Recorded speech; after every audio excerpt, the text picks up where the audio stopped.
saja mendapatkan fokus yang lanjut tentang bagaimana COVID-19 dan juga menggerakkan peranan komuniti. Kita terus menghubungi yang berbagi Datuk Rozi Mat Saad, Timbalan Pengarah Keselamatan Negara. Assalamualaikum. Waalaikumsalam. Terima kasih. Ya, Datuk, mungkin ini satu perkara yang cukup menarik kerana kita menghampiri penghujung tahun 2020 dan seharusnya PKPP itu ditamatkan sehingga 31 Disember. Cuma secara asasnya buat ketika ini, apakah antara mungkin akan ada pemberitahuan ataupun pengumuman terbaru dalam kita menilai situasi semasa dan juga beberapa SOP ataupun pelanjutan perintah yang akan diberikan oleh pihak MKN, Datuk? Umum daripada kita telah pun maklum bahawa tempoh PKPP ini akan berakhir pada 31 Disember 2020. Jadi kerajaan sebelum 31 hari bulan akan membuat pengumuman mengenai hala 7 negara dalam pengurusan pandemik COVID-19 ini, dan sudah tentu kerajaan sentiasa meneliti bagaimana hendak kita uruskan soal kehidupan dan rakyat ini supaya menjadi lebih baik, lebih sejahtera, dan kita dapat mengimbangkan antara keperluan kesihatan awam dan keperluan kehidupan itu sendiri. Jadi akan ada pengumuman yang akan dibuat. Baik Datuk, selepas hampir 10 bulan negara kita dilanda pandemik COVID-19 ini, bagaimana Datuk melihat trendnya kini? Kita telah maklum bahawa sehingga 25 Disember 2020, jumlah keseluruhan kes pandemik COVID-19 di Malaysia telah mencecah 101,565 kes. Dan dalam tempoh ini, pada 25 hari bulan Disember sahaja, jumlah kesnya ialah 1,247. Itulah kita dapati trend pandemik COVID-19 di Malaysia ini masih meningkat dan masih lagi serius. Ia berada pada tahap gelombang ketiga yang menunjukkan kita perlu menggerakkan usaha kita secara berterusan dan lebih agresif. Ya. Baik, Datuk, ini satu perkara yang cukup menarik kerana apa jua SOP dan juga prosedur yang dikeluarkan oleh pihak MKN akan mendapat nasihat terlebih dahulu dan juga mendapat sedikit perincian daripada Kementerian Kesihatan Malaysia. Buat ketika ini, bagaimana korelasi dan juga sesi libat urus yang melibatkan MKN dan juga agensi terlibat di bawah MKN untuk menggagaskan prosedur tersebut? Libat urus ini berjalan dengan baik, berterusan. Kerajaan ada mekanisme khusus yang tersendiri yang berjalan sejak daripada 18 hari bulan Mac tahun 2020. Jadi takbir urus ini menjadi satu mekanisme yang sangat penting. Kita lihat kita ada beberapa peringkat jawatankuasa yang meneliti, yang mengkaji dan membuat perseimbangan penyelarasan antara pelbagai agensi bagi membentuk satu tindakan bersepadu kerajaan. Jadi kita tahu agensi kompeten atau agensi utama dalam pengurusan pandemik ini ialah Kementerian Kesihatan Malaysia, dan Kementerian Kesihatan bersama pelbagai agensi bergabung di bawah jawatankuasa di peringkat tertinggi, iaitu Sidang Khas MKN, dipengerusikan oleh Yang Amat Berhormat Perdana Menteri sendiri. Kemudian kita ada jawatankuasa peringkat menteri, dipengerusikan oleh Menteri Kanan Keselamatan, dan jawatankuasa teknikal dipengerusikan oleh Majlis Keselamatan Negara. Semua ini menggabungkan semua agensi dalam satu tindakan yang bersepadu dan jelas antara membentuk satu persepsi tindakan yang kukuh untuk seluruh rakyat negara kita. Baik. Bagi pandangan MKN sendiri, apa sebenarnya usaha ataupun langkah yang boleh lagi kita ambil selepas ini selain daripada penggunaan vaksin untuk mengekang penularan COVID-19 ini? Kita tahu vaksin adalah satu solution, satu langkah yang boleh kita yakini menjadi penggerak, menjadi penawar utama. Tetapi satu perkara yang perlu kita ingat ialah bahawa peranan kita semua peranan rakyat, peranan komuniti adalah sangat penting kerana ia juga boleh menjadi vaksin yang baik untuk kita membendung penularan ini. Jadi dalam konteks yang lain, kita perlu satu kaedah yang seimbang, menyeluruh, yang melibatkan peranan semua pihak di peringkat kerajaan sendiri, sama ada kerajaan persekutuan, kerajaan negeri, kerajaan tempatan, dan yang lebih penting ialah bagaimana orang ramai atau komuniti itu sendiri boleh mengambil tindakan, boleh berperanan bersama-sama kerajaan untuk mengatasi atau membendung penularan pandemik COVID-19 ini. Ya. Yang berbagi Datuk, sudah pastinya kalau kita lihat persepadanan untuk negeri sudah pun mula dibuka apabila Perintah Kawalan Pergerakan Bersyarat mula dilonggarkan untuk memberi kebenaran rentas daerah dan juga negeri. Jadi ramai yang akan keluar melancong dan juga pergi melawat sanak saudara. Apakah antara mungkin gagasan nasihat daripada pihak MKN supaya masih terus mematuhi dan kita tidak mahu peningkatan kes yang mendadak berlaku, Datuk?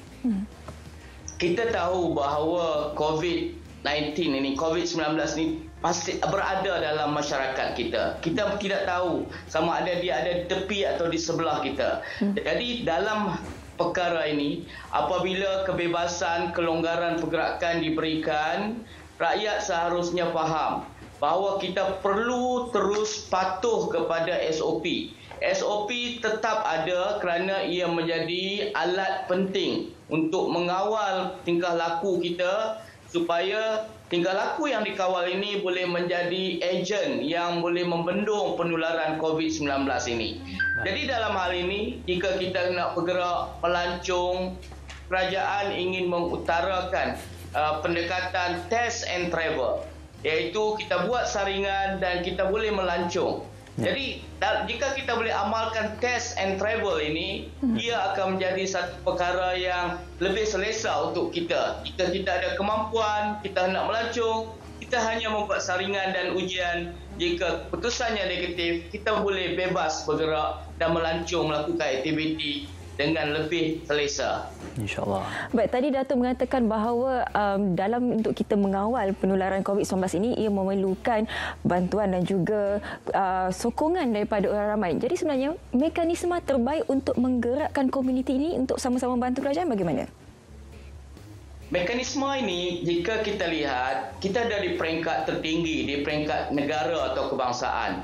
Sudah tentu mekanisme ini harus meliputi pelbagai peringkat. Dari peringkat negara, kemudian ke peringkat negeri, kemudian ke peringkat daerah, kemudian di peringkat mukim, dan seterusnya pergi ke peringkat kampung atau taman-taman perumahan, persatuan-persatuan penduduk. Di sini, Jawatankuasa Kerja Keselamatan Kampung atau MPKK ataupun semua komuniti yang berkait di suatu tempat, iaitu komuniti kejiranan, komuniti tempat kerja, komuniti quarters, komuniti rumah panjang, komuniti orang asli, komuniti kampus. Jadi ringkasnya, komuniti dalam semua keadaan yang kita berada, di tempat kita berada, perlu memainkan peranan ini. Dan langkah pertama ialah bagaimana kesedaran itu harus kita kekalkan. Kita telah ada kesedaran, tetapi ia perlu dipertingkatkan dan diterjemahkan dalam bentuk tindakan supaya ia boleh membendung penularan pandemik ini. Ya, yang berbagi Datuk, sebelum ini Yang Berhormat Datuk Seri Ismail Sabri Yaakob ada memuji bagaimana pematuhan oleh seluruh rakyat Malaysia dalam pematuhan kepada SOP yang telah pun ditetapkan mencapai tahap peratusan yang amat baik. Cuma kerisauannya adalah tentang bagaimana pematuhan SOP dalam kalangan komuniti warga negara asing ataupun pekerja-pekerja asing yang berada di Malaysia yang ditempatkan di kawasan perumahan yang mungkin sempit dan juga sesak. Jadi apa mungkin langkah-langkah yang akan dilakukan oleh pihak MKN dalam menangani isu ini? Kita ada akta yang khusus untuk melihat bagaimana khususnya penginapan, kemudahan tempat tinggal kepada warga asing ini, khususnya tenaga kerja asing ini. Dan kerajaan sekarang memantau dan mengambil tindakan undang-undang mengikut akta yang ada, iaitu Akta 446, bagi melihat bagaimana tingkah laku warga asing ini tidak akan bercanggah dengan apa aspirasi nasional, aspirasi negara kita. Jadi kerajaan memantau secara dekat mengenai tingkah laku warga asing dan kerajaan sekarang mengambil tindakan yang serius supaya warga asing ini penularan yang disebabkan oleh kumpulan ini dapat kita redakan dan dapat kita hentikan. Jadi melalui pendekatan undang-undang dan sudah tentu kerjasama masyarakat tempatan, rakyat negara kita, warga negara amat penting untuk menyampaikan maklumat ini kepada Kementerian Kesihatan, kepada Polis Diraja Malaysia supaya kita boleh terus mengambil tindakan yang sesuai dengan keadaan yang berlaku. Ya. Baik. Satu persoalan yang bermain di minda komuniti sekarang ialah apabila nanti vaksin ini diambil oleh setiap seorang individu, adakah kita mampu untuk hidup normal seperti dahulu kala ataupun SOP-SOP ini masih lagi terpakai? Bagaimana, Datuk? Kita tahu bahawa COVID-19 ini satu perkara baru. Ia satu pengalaman baru yang mana kita tidak tahu secara jelas mengenai risiko yang lebih tinggi dan sebagainya jika tentang vaksin ini. Sudah tentu harapan kita dan keyakinan kita bahawa vaksin ini adalah alat terbaik dan kita harus yakini ia kerana negara-negara di dunia dan juga pemimpin-pemimpin kerajaan yang tertinggi telah menyatakan komitmen untuk menggunakan vaksin ini. Jadi saya yakin dan saya menyeru supaya semua kita meyakini vaksin ini, tetapi pada masa yang sama kita tidak boleh bergantung kepada vaksin semata-mata. SOP tetap akan menjadi perkara utama, iaitu bagaimana kawalan pergerakan ini akan terus menjadi teras dalam usaha kita nak membendung penularan ini. Jadi biarpun kita ada vaksin, SOP ini terus akan kekal sehingga satu keadaan yang benar-benar pulih yang kerajaan yakini, barulah SOP ini akan perlahan-lahan kita tamatkan ia dan kita akan bergantung pada vaksin sepenuhnya. Baik, yang berbahagia Datuk, melihat kepada kes yang masih lagi berada pada tahap 4 angka, malah berlaku juga kematian saban hari yang dilaporkan. Adakah pihak MKN risau dan juga memberikan sedikit kita kata pengetatan dalam untuk memastikan agar supaya prosedur itu dapat diberikan lebih penekanan, kerana 4 angka itu satu gambaran yang cukup banyak kalau dinilai kepada kita pernah mencapai satu angka. Yang berbahagia Datuk. Ya. Tren 4 angka ini satu yang merisaukan kerajaan. Kerajaan yang prihatin dan serius dalam tindakan membendung penularan ini. Sudah tentu kita meneliti setiap hari. Kita memantau setiap hari keadaan ini melalui kes yang berlaku dan kluster-kluster yang berlaku. Dan sudah tentu kerajaan akan membuat penyesuaian langkah-langkah yang perlu diikuti. Dalam konteks ini, SOP ini boleh berubah-ubah mengikut jumlah kes dan tren penularan kes. Sudah tentu usaha yang lebih ketat, langkah yang lebih ketat akan diambil jika penularan ini mencecah ke satu tahap yang sangat membimbangkan kita, umpamanya bila ia mencecah 5 digit dan sebagainya. Jadi apapun, minda kita mesti bersedia menghadapi kemungkinan ini. Kerana kita tidak mahu kesejahteraan dan kehidupan di negara kita ini terjejas dengan teruk. Menjelang beberapa hari lagi untuk tahun 2021, mungkin Datuk ada sedikit nasihat dan juga harapan yang boleh diberikan kepada seluruh rakyat Malaysia. Kita perlu pandang ke hadapan. Tetapi pada masa ini, fokus kerajaan ialah bagaimana kita nak mencapai keseimbangan antara hidup dan kehidupan, iaitu kesihatan dan kehidupan.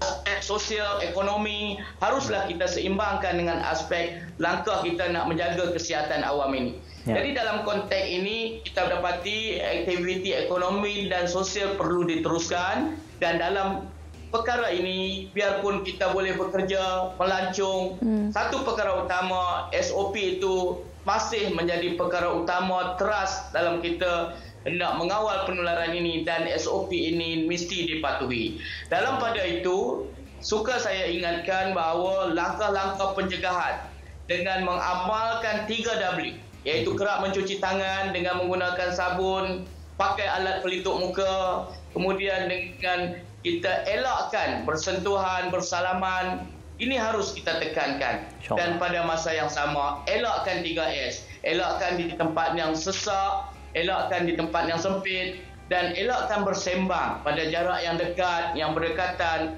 yang boleh meningkatkan risiko penularan itu. Itu yang kita nasihatkan. Baik, satu nasihat dan juga perkongsian untuk kita sama-sama tekuni dan juga teladani. Terima kasih pihak Majlis Keselamatan Negara, juga terima kasih yang berbagi Datuk Rozi Mat Saad, Timbalan Ketua Pengarah Keselamatan Negara Majlis Keselamatan Negara, kerana bersama dengan kami pada pagi ini. Terima kasih yang berbagi, Datuk. Terima kasih. Assalamualaikum. Waalaikumsalam warahmatullahi wabarakatuh. Selalu kita ingatkan kepada anda #kita